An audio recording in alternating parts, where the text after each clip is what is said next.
Folks, I want to talk about where we are right now because honestly, this entire situation has become an absolute disaster. We are now roughly 85 days into this war with Iran. And after all the rhetoric, all the threats, all the talk about strength and unconditional surrender, we have poured roughly $100 billion into this conflict so far. More than a dozen American service members are dead. Tens of thousands of people have been killed. Entire regions have been destabilized.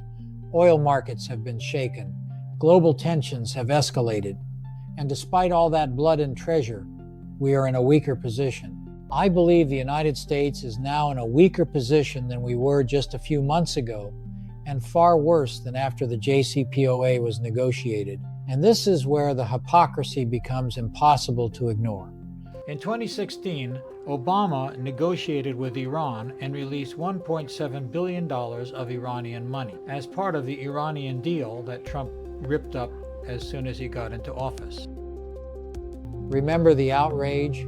Remember the endless talking points about weakness, surrender, appeasement, and betrayal? But now, according to this leaked framework, Trump's new deal with Iran will release $25 billion to the Iranians. Hardly an improvement over what Obama did. In fact, many times worse. What I find revealing is that some of the strongest criticism is now coming from inside Trump's own political movement. When Mike Pompeo, one of the architects of his first-term foreign policy, publicly attacks this deal as a failure, you know there is a real fracture happening. Now, I do not agree with Pompeo's worldview either.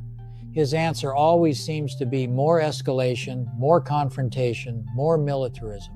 But when even people like Pompeo are publicly saying this framework looks weak and desperate, that tells you something important. And then you have Speaker Mike Johnson out there trying to spin this as some historic diplomatic triumph, claiming America is now safer and more respected than ever before. That argument completely collapses under basic scrutiny. Obama already brought Iran to the negotiating table a decade ago. Whether people supported the JCPOA or not, it was a binding international agreement with inspections, verification mechanisms, and actual nuclear restrictions. This current situation, we are now stuck in a hot regional conflict.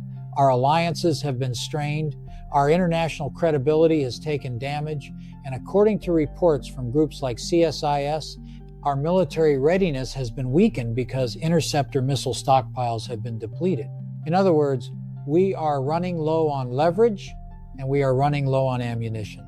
And while all of this is happening, what is Donald Trump doing? He has spent the past 24 hours flooding social media with bizarre posts, AI-generated images, Greenland memes, and all kinds of strange online content.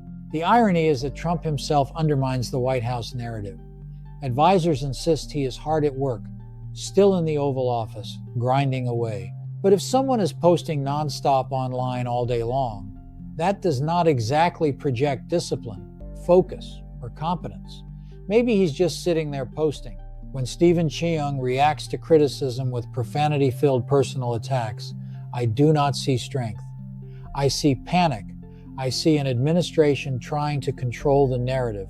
Now, let me also say something very important here. I never supported this war from the beginning. I believed from the outset it was catastrophic and reckless. I oppose this escalation because wars like this almost always end with ordinary people suffering while politicians posture for television cameras. And we have already seen horrific suffering. Civilians have died, children have died, entire communities have been shattered. So if diplomacy ultimately prevents an even larger regional war, then yes, I welcome that outcome. Of course I do. But we should never have been here. Real leadership is not measured by slogans or threats. It is measured by restraint, honesty, competence, and the ability to prevent catastrophe. That is what is missing right now. And I think more and more people are starting to see it.